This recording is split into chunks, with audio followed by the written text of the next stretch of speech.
UKLO 1 year masters. No IELTS required up to 5 years visa. High visa success rate. అంటే ఏంటి big బాస్కి వెళ్ళాలి అంటే చాలామంది ఏంటంటే కొంత రిజెక్ట్ చేస్తారు, కొంతమంది ఎప్పుడు వెళ్దాం అని చూస్తారు. సో నైనిక వెళ్ళాలనుకుందా, లేకపోతే చూద్దాంలే అనుకుందా, లేకపోతే మీ బలవంతం మీద పెట్టి పంపించారా? నేనికంటే అస్సలు అంటే తనకి ఇష్టం లేదనమాట బిగ్ బాస్. ఏంటి మమ్మీ అరుచుకుంటారు మమ్మీ అని. సో కానీ నాకు ఇష్టము ఎంతైనా ఆ ప్లాట్ఫామ్ ఒక ఫేమ్ ఇస్తుంది అనమాట. తనకి అది ప్లస్ పాయింటే అవుతుందని నేను కొంచెం నా కోసం వెళ్ళింది అనుకోవచ్చు. So super. అంటే ఫస్ట్ వీక్ నైనిక చూడగానే అందరికీ షాక్ అనమాట. వాట్ ఏ స్ట్రాంగ్ ఉమెన్ అనిపించింది. అండ్ రాగానే ఫస్ట్ టాస్కే తిమ్ములేపి అండ్ చీఫ్ అయి కూర్చుంది. దెన్ మధ్యలో ఒక్కసారి సెకండ్ వీక్ కూడా బాగానే ఆడుతున్నా, ఒక సెకండ్ వీక్లో అనుకుంటా ఒక్కసారిగా డల్ అయింది. సో ఏం జరిగింది అంటారు? ఏమైనా పర్సనల్ ఇష్యూస్ ఏమైనా ఉన్నాయా? ఏమైందో నాకు తెలీదు మరి. ఇన్సైడ్లో ఎవరైనా ఏమైనా అంటే తనకి హర్ట్ అయ్యిందా? నాకేమనిపిస్తుంది అంటే యాజ్ ఎ క్లాన్ చీఫ్గా నువ్వు ఫెయిల్ అయ్యావు సోనియా పాయింట్అవుట్ చేసింది కదా మాటకి. తర్వాత డిస్కషను అవన్నీ మేబీ అది హర్ట్ అయ్యింది తనకి అనమాట. సో అంటే చీఫ్గా నేను ఫెయిల్ అయ్యానా ఫస్ట్ రాగానే అనమాట.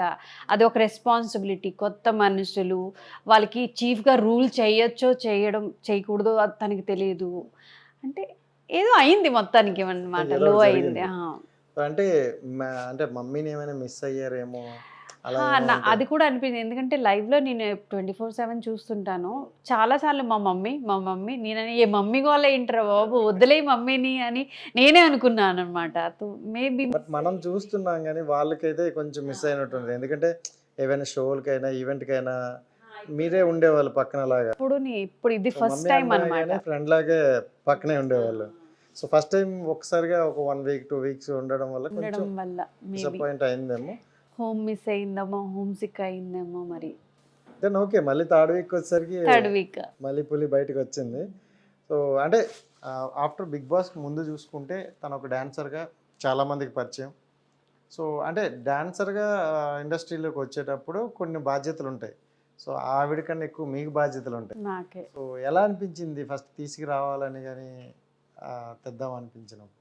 అది సేమ్ నేను ఫేమ్ కోసం ఇప్పుడు అన్నాను బిగ్ బాస్లో కదా, అప్పుడు డిఐడి వచ్చింది డాన్స్ ఇండియా ఫస్ట్. యాక్చువల్లీ నాకు తెలీదు దానికి ముందు కూడా డి ఉందో లేదో, బట్ డిఐడి వచ్చేదన్నమాట. సెకండ్ సీజన్లో ధర్మేష్, పునీత్ వాళ్ళ టీం ఉండేది కదా, శక్తి. వాళ్ళ డాన్సు వాళ్ళ కెరియర్ చూసి ఎందుకో నాకు అనిపించింది అనమాట, ఈ లైన్లో అంటే కొంచెం డాన్స్లో కూడా కెరియర్ ఉంది అని నేను కొంచెం అలా స్లోగా తన అప్పుడు 4 years మేబీ ఆ డిఐడి సీజన్ 1 or 2 వచ్చినప్పటికి. సో నేను అలాగా కొంచెం డాన్స్ నేర్పించడం ఇంట్లో నేర్చుకుండేది, ప్రొఫెషనల్గా కాదు. తర్వాత 1-2 years ఇంట్లో నేర్చుకొని కొన్ని కాంపిటీషన్స్కి వెళ్ళింది. కాంపిటీషన్లో అంటే విన్ అయ్యింది అనమాట. మంచిగా విన్ అయ్యేసి వచ్చేసరికి ఇది చేయగలదు అని నేను అంటే తారే జమీన్ మూవీ కొంచెం మంచి మూవీస్ అంటే నాకు చాలా ఇష్టం అనమాట. సో అలాగే తారే జమీన్ పి అని మూవీ చూసి ఆ మూవీలో అంటే మంచి మెసేజ్ ఉంది. పిల్లలకి ఎలా పెంచాలి, ఎలా వాళ్ళకి సపోర్ట్ చేయాలని ఒక మెసేజ్ ఉంది. అది చూసి చాలా ఇన్స్పైర్ అయ్యి చాలా పుష్ చేద్దామని. తనకేంటంటే ఏదైనా గోల్ అందా? అంటే మీరైతే ఒక డాన్సర్ చేయాలనుకున్నారు, చేసేసారు. బట్ తనకి ఏదైనా డ్రీమ్ ఉందా? అదే నేను చదవాలనుకున్నా లేకపోతే ఇలా అవ్వాలనుకున్నా? అప్పుడప్పుడు కాలేజ్కి వెళ్ళలేదని తనకి ఆ ర్యాగింగ్, కాలేజ్కి వెళ్ళాలి అని. అయితే ఏమంటదంటే నేను పక్క మూవీ చేస్తాను మమ్మీ, మూవీలో కాలేజ్ సీన్ ఉంటుంది, అందులో నేను ర్యాగింగ్ చేయించుకుంటాను అంటది అనమాట. కాలేజ్కి వెళ్ళలేదని చాలా బాధపడుతుంటది అప్పుడప్పుడు అనమాట. సో అంటే డీలో కూడా మంచి పర్ఫార్మెన్స్ ఇచ్చారు అండ్ ఆడియన్స్కి కూడా బాగా తెలిసింది. సో దాని ద్వారా కొంచెం ఫేమ్ అయితే వచ్చింది. చాలా ఫేమ్, కొంచెం కాదు మంచి ఫేమ్ ఉంది డి ద్వారా. ఇంకా అంటే బెటర్ ఇంకా కావాలి. ఎగ్జాక్ట్లీ. దానికన్నా మనకి ఏంటి బిగ్ బాస్ అనేది ఆ ఫేమ్ ఏంటి, కొత్త వాళ్ళు వచ్చి అలా మర్చిపోతారు. ఆ మర్చిపోవడం అనేది ఉండకూడదు అనమాట. అలా కనిపించాల స్క్రీన్లో అనమాట. సో ఇప్పుడు బిగ్ బాస్ అనే ఒక ప్లాట్ఫామ్ అయితే 2 రాష్ట్రాలకైతే నైని అనే ఒక అమ్మాయి తెలుసు, నైనిక. సో క్లారిటీగా సో అండ్ సో అనే. సో తను అక్కడికి వెళ్ళడానికి వాళ్ళ మదర్ చేసే కొన్ని కష్టాలు అనేవి కూడా కనిపిస్తున్నాయి. సో అంటే ఒక మదర్గా ఒక కూతుర్ని ఆ స్టేజ్కి తీసుకెళ్ళడానికి సో మీరు ఎలాంటి స్ట్రగుల్స్ పడ్డారు? చూడండి నాకు సపోర్టు ఎప్పుడూ లేదు. అంటే వీళ్ళ డాడీకి ఇష్యూస్ అప్పుడు అనమాట. నేను సెపరేట్ అయ్యేంతే కాదు కదా, మళ్ళీ తిండి బతకాలి కదా మరి. తో ఏదో కాలేజ్ టైంలో అలాగా సెలూన్ పని నేర్చుకున్నాను అనమాట, చిన్నగానే నేర్చుకుని అలా ఆ పని చాలా పనికి వచ్చిందనమాట. అయితే ఒక ఇంత లంసం డబ్బులు అయితే ఆ డబ్బులు పట్టుకొని ఏంటి కాదు అంటే మంచిగా సేఫ్గా వెళ్ళాలని అప్పట్లో కూడా నేను ఏసీ అంటే జనరల్లో కొన్ని అప్పుడు అంటే కొన్ని నేను సిచ్యువేషన్స్ ఫేస్ చేశాను అనమాట. అదే జనరల్ ట్రైన్. సో అది అవాయిడ్ చేసి అంటే కొన్ని డబ్బులు ఇటు అటు కొంచెం అప్పులు తీసుకొని వెళ్ళి బయటికి ట్రావెల్ చేసేదాన్ని. అంటే అవి తలుచుకుంటేనే రాకూడదు అలాంటి రోజులు ఎవరికి. అండ్ ఇంకోటి ఏంటంటే అంటే సింగిల్ ఉమెన్ ఈ సొసైటీలో సర్వే అవ్వాలంటే చాలా కష్టం, చాలా కష్టం. అది అనుభవించే వాళ్ళకి తెలుస్తుంది అనమాట. సో అలాంటి ఫేస్ చేస్తున్నప్పుడు ఎందుకు ఇలా అవసరం అలాంటి లైఫ్ అన్నట్టు ఎప్పుడైనా అనిపించే? చాలాసార్లు. It's life, ups and downs ఉంటాయి అన్నమాట. మరి మీ హోప్ ఏంటి, దేనికోసమని ఇంకా పోరాడారు ముందుకి? అంటే టు బి వెరీ ఫ్రాంక్, నేను అంటే మా ఫ్యామిలీలో అంటే వీళ్ళ డాడీ ఫ్యామిలీలో అందరూ ఆడపిల్లలే, ఇది కూడా ఆడపిల్ల. తనకి చాలా అవాయిడ్ చేశారు ఫ్యామిలీ. నాకు అలా అనిపించింది. ఐ డోంట్ నో వాళ్ళ పాయింట్ ఆఫ్ వ్యూ ఏంటో అనమాట. అంటే ఎవరు అంత ఇదిగా చేశారు. చిన్నప్పుడు అంత అందంగా కూడా ఉండేది కాదు బాబు, ఎందుకు అబద్ధం. తో ప్యాంపర్ ఎవరు చేయలేదు తనకి.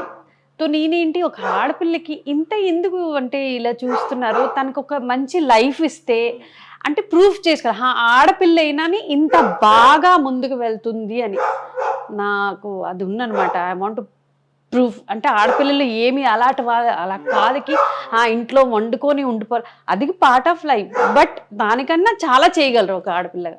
అండ్ అంటే పేరెంట్స్ ఎంత బాగా అంటే వాళ్ళకి గురించి మనం ఎంత ఆలోచించినా కొంతమంది పిల్లలు ఏంటంటే నేను అది చేయలేను, నా తల మీద రుద్దుతున్నారు అన్నట్టు కొంతమంది అంటారు.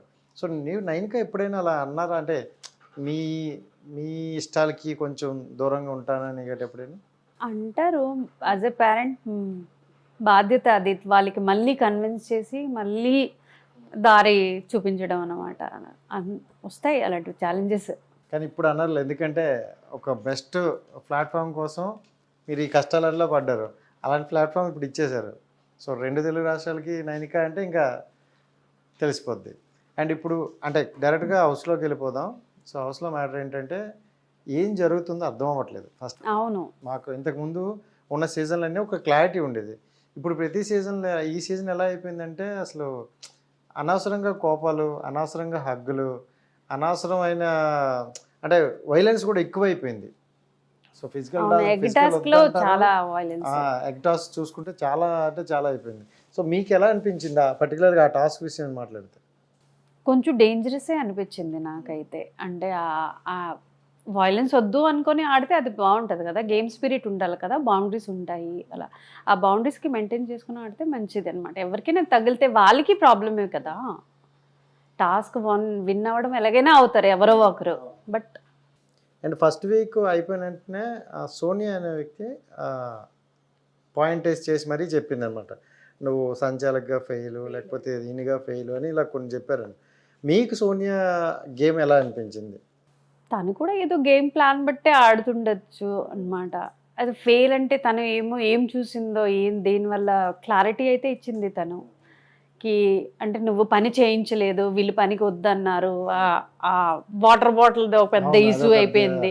అది ఏంటో అది ప్రేరణ రైటే కదా, అది అందులో ఏమి గార్బేజ్ ఉందని అందులో తీసి బాటిల్ సరదాగా సతాయించడం అని చేస్తే అదొక పెద్ద ఇష్యూ అయిపోయింది అనమాట.